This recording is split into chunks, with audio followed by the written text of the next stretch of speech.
তোমরা এখন এডিসিতে ক্ষমতা আছে, রাজ্য সরকারের অংশীদার। আগে আইপিএফটি, এখন মথার সঙ্গে সব মিলে ট্রিপল ইঞ্জিনের সরকার।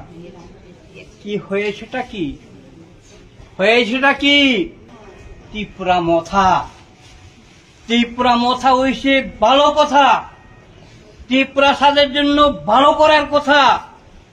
কি করেছেটা কি বলুন তো কমরেড? ত্রিপুরা সার উন্নয়নের জন্য করেছেটা কি? এডিসির মধ্যে ত্রিপুরা মথা সরকার না, বা এই কি তো কয় এই রাজ্যের সরকারের মধ্যে ত্রিপুরা মথা দল অংশীদার না? দুইজন মন্ত্রী আছে ত্রিপুরা মথা থেকে, একজন হয়েছে অনিমেষ দেববর্মা আর একজন হয়েছে বিশিকেতু দেববর্মা। তারা থাংসাপাতি দলের মন্ত্রী না?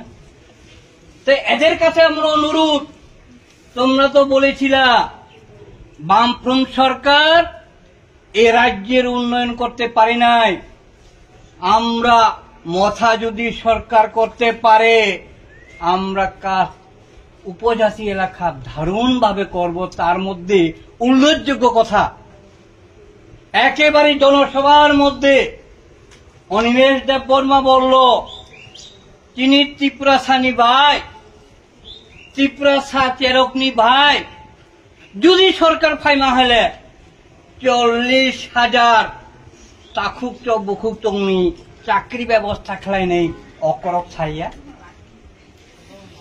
জনসভাতে কইছে 40,000 চাকরি দিব। আপনারা চাক্কা তুলিসি অঞ্চল এলাকা থেকে কেউ পাইছে কিনা জানি না, এখনো খবর নাই। এই কথা কি মথার যারা করে তাদের কি প্রশ্ন করবেন না? যারা এখানে মথা নেতৃত্ব দেয় তাদেরকে আপনারা এই কথা জিজ্ঞাবেন না? তোমরা তো কইছিল উপজাতি এলাকার উন্নয়নের জন্য একমাত্র মথা ছাড়া বলে আর কোন দল করতে পারে না। তোমরা এখন এডিসিতে ক্ষমতা আছে, রাজ্য সরকারের অংশীদার। আগে আইপিএফটি, এখন মথার সঙ্গে সব মিলে ট্রিপল ইঞ্জিনের সরকার। কি হয়েছেটা কি? হয়েছেটা কি? এক্ষণে 2-3 আলোচনা করতে শুনছি, রেগার কাজ বলে পায় না, রেগার কাজ করলে টাকা পায় না, রেগার কাজ বছরের মাত্র 30 থেকে 32 দিন, এটা তো হওয়ার কথা না। তারা কইছে বামফ্রন্ট সরকার যা করছে তার দাবলে করব। একেবারে সাদা সিধা কথা কয়ে দিচ্ছে, আমরা যদি ক্ষমতা আনি বছরে 200 দিনের কাজ, 340 টাকা মজুরি। কইছে না? কইছিল তো কম রেট। এখন আপনার পাইছেন কিনা?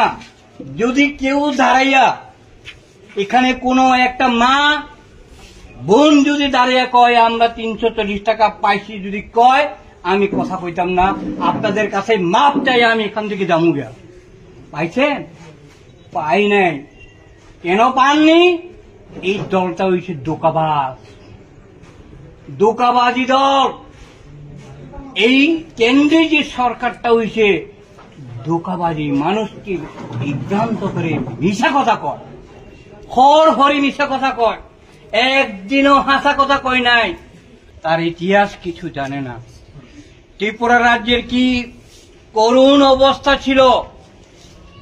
যারা মায়েরা একটু বয়স্ক তারা নিশ্চয়ই তারা অনুমান করতে পারে আমরা এক সময় যাযাবরের মতো ছিলাম।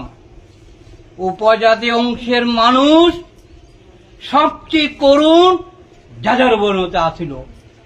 এটা দেখে কমরেড দশরথ বাবু মনে করলো আর সারা ত্রিপুরা রাজ্যের মধ্যে সমতলে যারা আছে তারাও মানুষ, আমরা যারা পাহাড়ে বসবাস করি আমরাও মানুষ।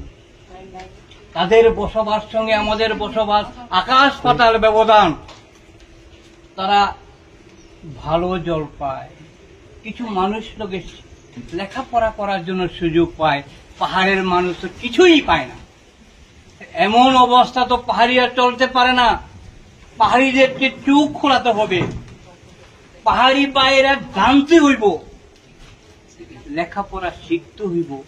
এটাই ছিল আমাদের গণমুক্তি পরিষদ জন্মদাতা কমরেড দশরথ দেবের চিন্তা দূরদর্শিতা ছিল বলে আজকে গণমুক্তি পরিষদ, আপনারা গণতান্ত্রিক নারী সমিতি মাথা উঁচু করে কথা বলার অধিকার দিয়েছে।